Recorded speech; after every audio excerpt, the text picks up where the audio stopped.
பார்வோனுடைய கைக்குள் அகப்பட்டு அடிமையாக்கப்பட்டு ஒரு இருளின் ஆதிக்கத்துக்குள் இருந்தபோது அந்த ஜனம் தேவனை நோக்கி முறையிட ஆரம்பித்தது.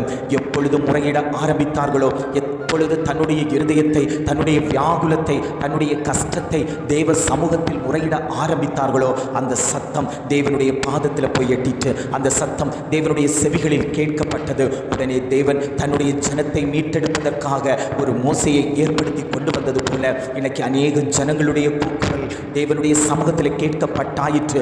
நாம் பொல்லாத காலத்தில் வாழ்ந்து கொண்டிருக்கிறோம், இருளின் அதிகாரத்தில் வாழ்ந்து கொண்டிருக்கிறோம்.